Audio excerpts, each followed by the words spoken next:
So hello, Challenge 2050 and One World. My name is Stella Kim. I am a second-year major in public relations, and I'm also minoring in international development and humanitarian assistance.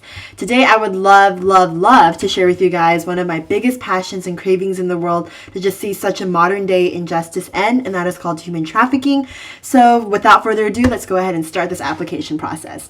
Just a brief background to where my passion really came from and what my drive really is to see the modern day injustice of human trafficking end.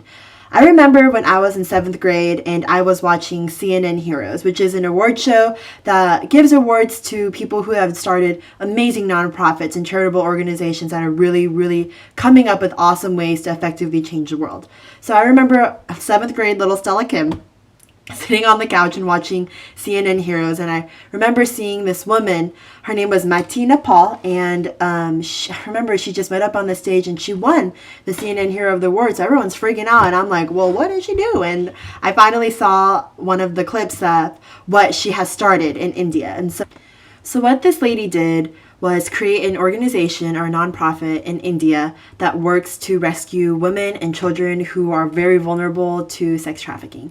And since 1993, I believe, she has rescued over 12,000 women and children and teenagers who are very vulnerable in rural villages in India to sex trafficking. And so little naive Stella Kim, little 7th grader, just sitting on the couch watching this, and I still will never forget the amount of fire that just built up in my heart, and the anger and the resentment that I had against these men who would just buy girls, and the hurt and the brokenness that I had for these young children and women who were literally being raped 20 to 30 times a day and literally not even getting the profit from it, first of all.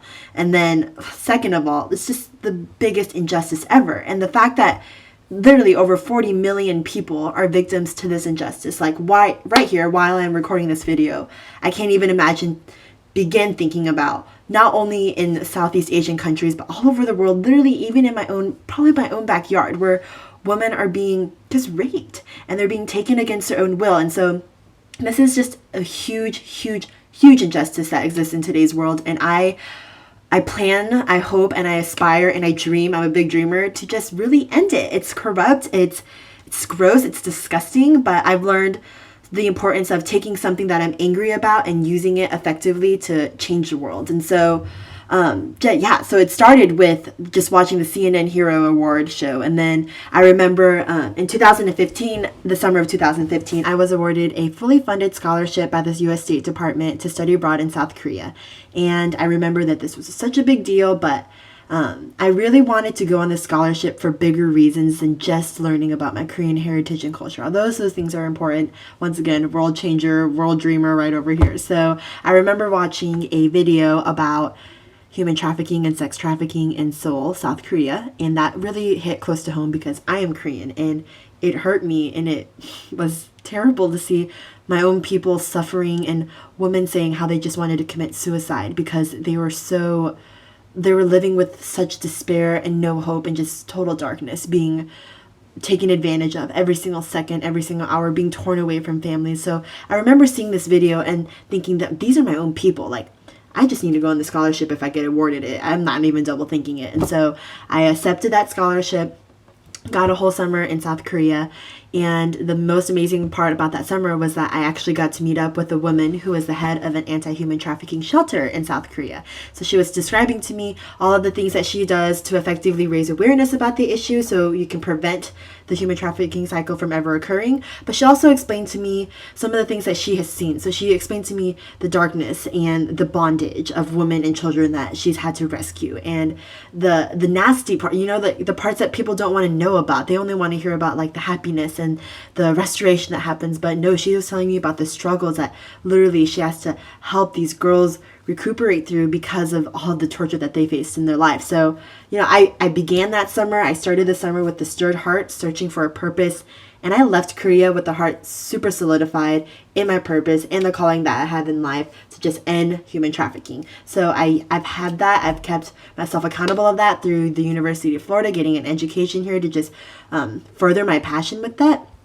And then on top of that, I also had an amazing opportunity to travel to Kenya this past summer with a nonprofit called Take Heart. So what Take Heart is all about is preventing human trafficking from ever occurring by empowering women. And that seems so simple, but it's so detail oriented. I could talk on and on about it. But basically, what they do is they give women an education. So they give like 15-year-old girls who would have never seen an education in Kenya just because of the way that women are identified in African society. They're just automatically lower. Men are superior to everything.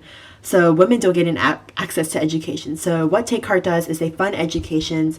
They help teach women who are widows who have multiple children a fair trade. They teach them something that they can tangibly create or make to sell so that they can make a profit out of it. So really good intentions of this organization. I love it. But something that really hurt me was just, I remember seeing right in front of my eyes, directly across from me, this girl who was 15 years old, and she had a 3-year-old child on her lap. And I mean, at first I was just like, it's probably just her little brother. Kenyan kids are literally running around everywhere in the village. They have no sense of privacy. They just walk into other people's houses all the time. So I didn't think anything of it. And then I remember she was just really tending that baby and like holding on to it. And I don't know, I just became very curious. So I asked the pastor, what is going on with this child? Like, is this her child, or is it a brother? And he was telling me that it is a product of a trafficking, a rape, basically, because she had to take care of her family and they didn't have enough money to sustainably feed 9 children because the mother killed herself and the father was no longer in the picture. So Caroline, who was a 15-year-old, literally had to traffic herself to sustainably help give her family a future. And so this broke my heart. It got me on fire again. And I've just had experiences in my life where I know that this is my calling, because I can't I can't imagine getting to 2050 and seeing our world so corrupt by this injustice. So passion is the first step to everything in life. But now that we have that passion, we've established my passion for human trafficking, what is next? So let's just, I want you to picture something for me real quick. Think about going to a Gator football game on a hot Saturday afternoon, and that swamp is filled with 90,000 of your best Gator friends. So just picture that. Scan the stadium, 90,000 people all surrounding you, right? Now, multiply that mental image of 90,000 people packed in a stadium by 445. That represents the 40 million people who are victims to human trafficking today. And guys, that number is just going to grow bigger and bigger until we do effective measures to help end it. So by the time that our world gets to 2050 and we have over 9 billion people in this world, if we do not take action, and if we just put this issue of human trafficking to the side and, just go on with our lives, and we just have, oh, that's so sad, we just get emotional and fired up about it, but we just kind of ignore it and push it to the side, then that 40 million is just going to grow bigger, and there's going to be more traffickers in this world. And by 2050, we could literally have a quarter of the world being victims to human trafficking. That is something that I don't want to see. I'm pretty sure that's something that no one wants to see. So how are we going to end that? Well, I've come up with a brief outline of a step-by-step plan that I have created to help try to tackle the issue of human trafficking. Don't have all the logistics yet, but I have something going. So my plan involves the first step of prevention, and then the second step will be of rescue. Then we're going to do restoration, and then we're going to do reintegration. So let's go ahead and repeat that again. Prevention, rescue, restoration, and reintegration. I want to talk about prevention first.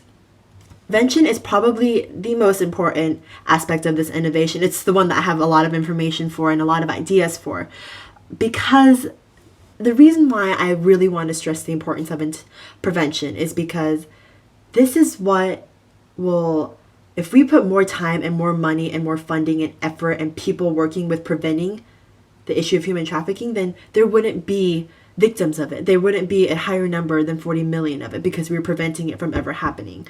So one of the problems under this whole category of prevention would be the objectification of women. Our culture has suddenly made it so normal to see a woman half naked on TV, movies, and the internet. So this not only for women, but men. And the first solution that I have for the objectification of women and men, just have mentorship programs in middle school and high school, especially with the men. I would love for there to be funding, and we can start locally, like in Alachua County schools. There's human trafficking that occurs in Gainesville. So if we had real men who went into middle schools and high schools in Gainesville and just taught younger men how to properly treat women and that real men don't bite girls, a lot of prevention could occur. Second solution, we have stricter security rules for online websites. You have stricter punishments for what would happen if a man were to sell a woman on Backpage, or if you sold a person on Craigslist. Like that, it's just so dehumanizing. So why don't we have stricter laws and stricter punishments for men or people who participate in this? Then another problem that we could prevent human trafficking from ever occurring with is the issue of extreme poverty. So I want to talk about extreme poverty like you see in Kenya and like you see in countries like Cambodia. These third world countries, they have literally nothing, and there's farmers, and especially in the rural side where a lot of moms, it's very common. I watched an article, or I've done a lot of research on human trafficking, so I watched a lot of documentaries about women in Southeast Asian countries, particularly in Cambodia, where a mother sold her daughter, her oldest daughter, as a virgin to have sex with a pedophile for the entire weekend. So what it's literally so corrupt, called weekend getaway, where this man could do anything that he wanted to this young girl because she was a virgin, and he would pay the mother $5,000. So this mother has been struggling with poverty her whole entire life. She has 5 children to feed, and she has a fish farm. Her fish farm is not doing well. She's in debt. She is $20,000 in debt, and this man is offering her, hey, $5,000 for one weekend, another weekend, another $5,000. Like basically by 4 weeks you can be debt free if you just let me have your daughter and let me do anything that you want with her, that I want to do with her for the next month. So this mother, who is so desperate to get out of poverty, sells her daughter into sex trafficking, and what happens? She doesn't even get any of that money. So what we can do to effectively help end human trafficking is to come up with ways to help end poverty. That's the biggest issue right now. Education is the first step to helping end the cycle of poverty. So for example, in Kenya, when I went this summer, Take Heart raises so much money here in the States to help fund girls' education back at home. Because once you get that education, nobody can take that away from you. So once you have an education, you can use that to get a good paying job after school and sustainably help yourself. But if their education is not the only way to get to that point, you can also teach people in third world countries tangible tactics and skills so they can make a living on their own and not depend on American people to just help them with everything. So, for example, a lot of money goes into missions, and nothing is wrong with that. I literally went on a mission trip this year too, but something that I learned is we have to be going to these countries and helping these people, not for our own glory, but because they just need help. Like, we need to go there with our hearts, of course, but our minds as well. We need to, if I'm going to Africa, if I'm going to Kenya again, I want to go there with a plan. I want to go there with a well that I can create with some engineering students at UF so we can help these people have some fresh, clean water, right? Or I want to go there and learn a tactic my own and maybe teach it to these women in Kenya. So like, teach them how to make bracelets or clothing or different items, and show them videos and train them, hire someone to train them with this stuff so that these people can effectively learn on their own how to sustainably help themselves.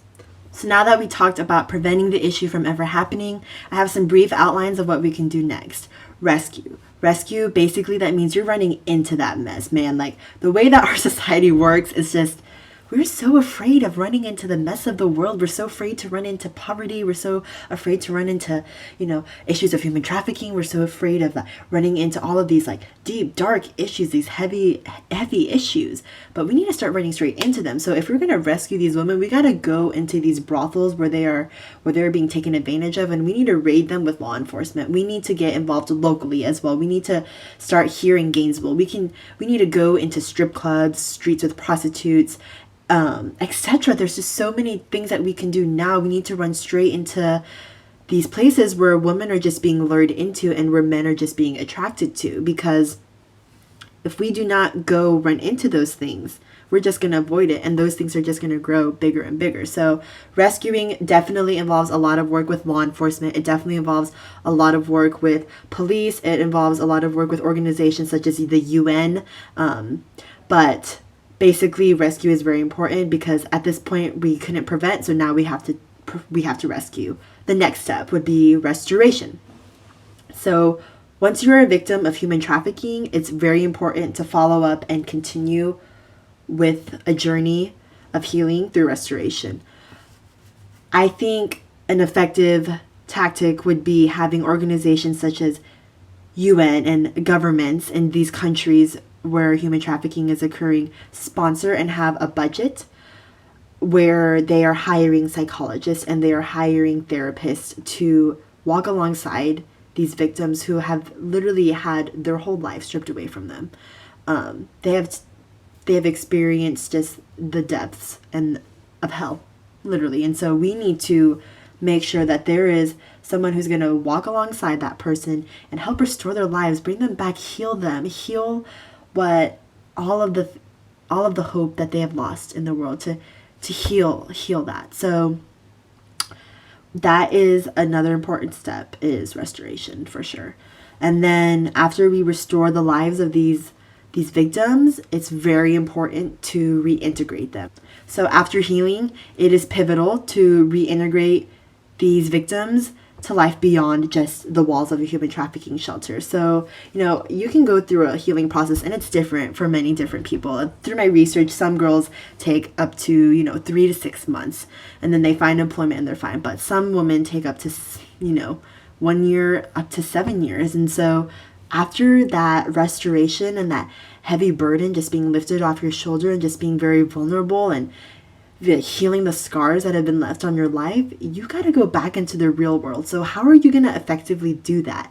Well, that is why we have to reintegrate these women. We have to teach them that, hey, this journey has been good and I'm so glad that you went through it, but we have to put you back into that world that you didn't trust and the world that you felt was taking advantage of you. But I want to show you that this restoration is going to pay off, because I'm going to find you a job. I'm going to make sure that you have a skill or a trade that will make you profitable in the market to sustainably help yourself, so that you can sell your bead or you can sell your necklaces and make money for yourself instead of selling your body and being taken advantage of. So once again, prevention, rescue, restoration, and reintegration. Those are my 4 steps into effectively solve human trafficking.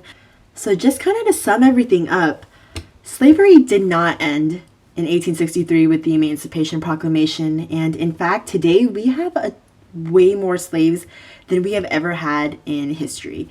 So that thought just drives me insane alone, sitting here recording this video to you and my blessed little apartment, just sitting here and being a student at UF, and just knowing that right now in this moment while I'm sitting here that there are young women and children who are just being taken advantage of, even as young as 6 years old, in a brothel, just repetitively being raped 20 to 30 times a day. Can you imagine that?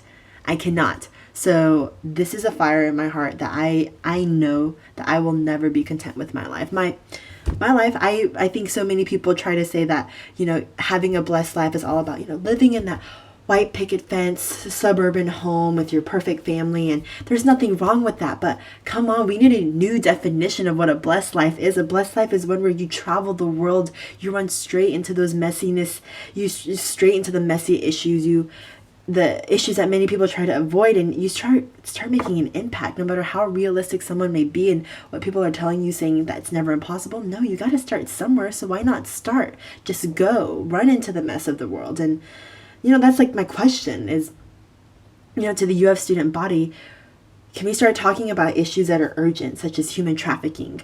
And these are the issues that can unite us for a good cause, instead of spending so much time about issues such as political things that just divide us, what is the good in that? Let's start focusing on the issues that can unite us for a good change in the world.